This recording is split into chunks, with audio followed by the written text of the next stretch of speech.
എല്ലാ സിനിമാ സെറ്റുകളിലും ലഹരി ഉപയോഗത്തിനെതിരെ ജാഗ്രതാ സമിതി രൂപീകരിക്കുമെന്ന് FEFKA general secretary B Unnikrishnan. 7 അംഗങ്ങൾ ഓരോ സെറ്റിലും ജാഗ്രതാ സമിതിയിലുണ്ടാകും.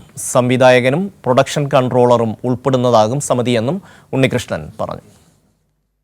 എക്സ്റ്റേണൽ റെഗുലേഷനേക്കാൾ കൂടുതൽ ഞങ്ങൾ തന്നെ ഇന്റേണൽ ആയിട്ടൊരു റെഗുലേഷൻ ഇനിഷ്യേറ്റ് ചെയ്തുകൊണ്ട് അങ്ങനെ എന്തെങ്കിലും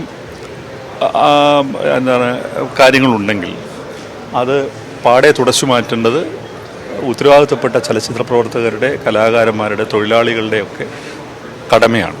ആ ഒരു തിരിച്ചറിവിൽ ഞങ്ങളുടെ സ്റ്റിയറിംഗ് കമ്മിറ്റി ഇതിനെക്കുറിച്ച് വളരെ സൂക്ഷ്മമായിട്ട് ചർച്ച ചെയ്തു, ആഴത്തിൽ ചർച്ച ചെയ്തു.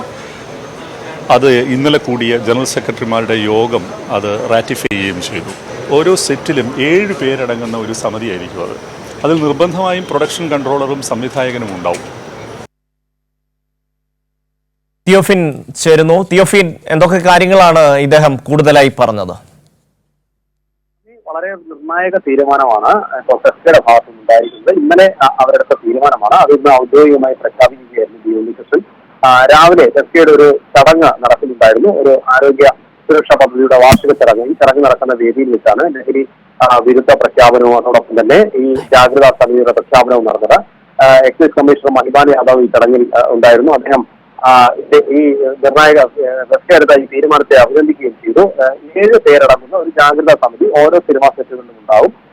ഈ സിനിമ മേഖലയിൽ തന്നെ, അതായത് സ്വയം ശുദ്ധീകരണമാണ് ഈ നിർണായക തീരുമാനത്തിലൂടെ ലക്ഷ്യമിടുന്നതെന്നും ബി ഉണ്ണികൃഷ്ണൻ പറഞ്ഞു. തന്നെയുമല്ല, ഈ എക്സൈസും പരിശോധനകളെ സെറ്റിലെത്തി നടത്തുന്ന പരിശോധനകൾക്ക് തങ്ങൾ എതിരല്ല. പക്ഷേ അത്തരം സാഹചര്യങ്ങൾ ഒഴിവാക്കാൻ സ്വയം ഒരു ജാഗ്രതാ സമിതി ഉണ്ടാക്കി അതിനെ നിയന്ത്രിച്ചു കഴിഞ്ഞാൽ തന്നെ അത് അത്തരം സാഹചര്യങ്ങൾ ഒഴിവാക്കാം. എന്നാൽ ഈ പരിശോധനകളിൽ വിരോധമില്ല. പരിശോധന നടത്തണോ വേണ്ടോ എന്ന് തീരുമാനിക്കേണ്ടത് പോലീസോ എക്സൈസോ ഒക്കെ തന്നെയാണെന്നും പറഞ്ഞു.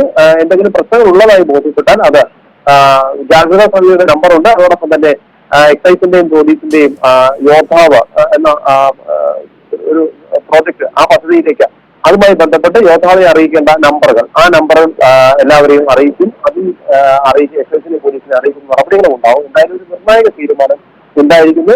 കാരണം പൊതുവെ ഏറ്റവും കൂടുതൽ ഈ ലഹരി വ്യാപനവുമായി ബന്ധപ്പെട്ട് പഴി കേട്ടിട്ടുള്ളത് സിനിമാ മേഖലയാണ്. അതുകൊണ്ട് തന്നെ സിനിമാ മേഖലയിൽ ഈ സംസ്ഥാനമാകെ തന്നെ കേരളീയ സമൂഹവും സംസ്ഥാന സർക്കാരും ഒരുമിച്ച് ലഹരി വിരുദ്ധ പോരാട്ടം നടത്തുമ്പോൾ അതിനൊപ്പം നിൽക്കുകയാണ് സിനിമാ മേഖലയിൽ എന്നാണ് ബി ഉണ്ണികൃഷ്ണൻ പറഞ്ഞത്. എന്തായാലും ഒരു നിർണായക തീരുമാനം സിനിമാ മേഖലയിൽ നിന്നുണ്ടായിരിക്കുന്നു. അതിനൊപ്പം എല്ലാ സംഘടനകളും നിൽക്കുമെന്ന പ്രതീക്ഷ ബി ഉണ്ണികൃഷ്ണൻ പങ്കുവച്ചു. തീർച്ചയായും തിയോഫിൻ, സിനിമാ മേഖലയിൽ ലഹരിക്കെതിരായ നീക്കങ്ങൾ ശക്തമാവുകയാണ്.